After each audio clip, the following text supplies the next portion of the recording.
Thank you, Saga. So I just wanted to share a little bit of my perspective as a homeschool mom and advocate for homeschooling. So I'd just like to compare the, California school choice, California School Choice Foundation. I'm going to say this one wrong. I'm just going to say Michael Alexander. Okay. As opposed to Fix California. And I just wanted to say, like I had spoke with Lance and Saga, and you know, I have some questions, and they're doing their best to get me some answers.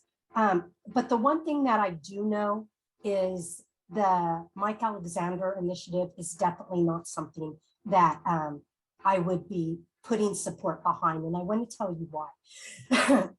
Most homeschoolers, especially those that file a PSA, they've already worked very hard.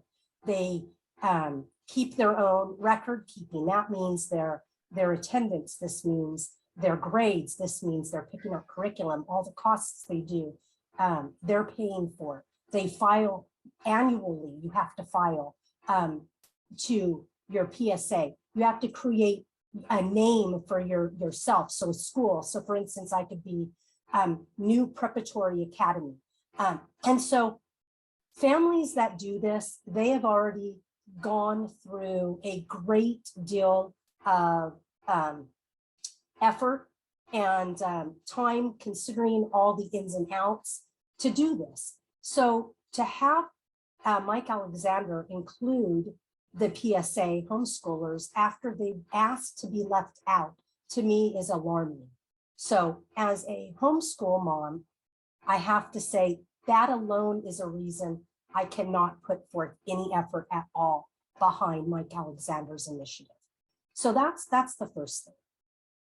The second thing is, I'd like to point out, if you're going to do a school choice, and again, I have questions, but if you're going to do a school choice, you need to have a tiered type financial thing structured. Like Lance had mentioned, right now, my children prior to homeschooling, they grew up in the private school sector.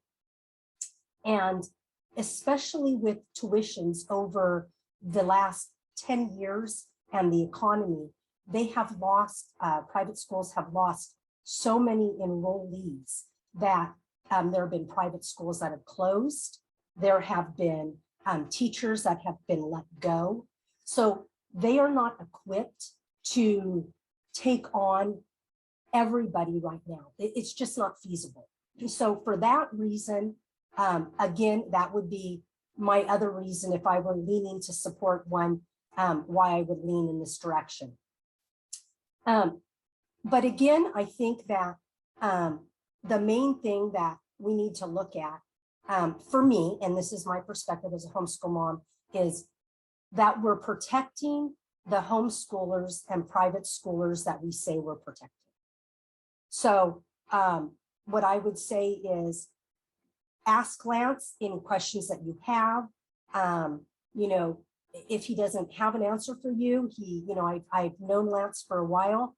He's gonna get you those answers. He's gonna do his best to help you out, which is exactly what I'm doing.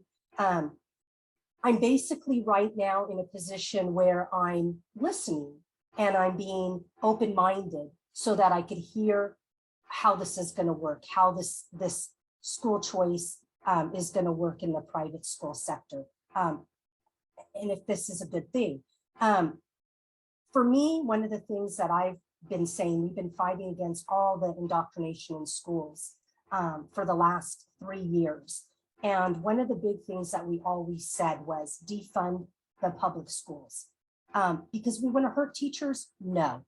Because we have it out for the public schools? No. But because they're unwilling to do what's best for our children. And so our mindset of defunding them was because we know there's something better for our children out there. And we know as parents that we are the ones that should be able to make those decisions. So I think that, again, like I said, I would definitely not put my support behind Michael Alexander for the reasons that I mentioned. Anybody including the PSA group after they were asked not to me is a red flag. And so I guess that's pretty much. Oh, one other thing. Lance is aware of this, and some of you on here might be aware. You know, we had Senator Morrell at one point when we had the sex education going on, and he tried to put in a very common sense bill. It was SB 673. Everybody, we got petitioners. We had the petitions going straight to Senator Morrell's office in Sacramento. We had thousands upon thousands of people showing up at the Capitol. We had letters writing. We had sit-outs. We had news people. We had everything. We really thought that we had this in the bag. But one thing that I learned is it's never in the bag. And if you ask for too much, you're gonna get nothing. I think that you have to be smart what you ask for. And you have to be truthful as to what you're gonna get. So that's pretty much all I have to say on this.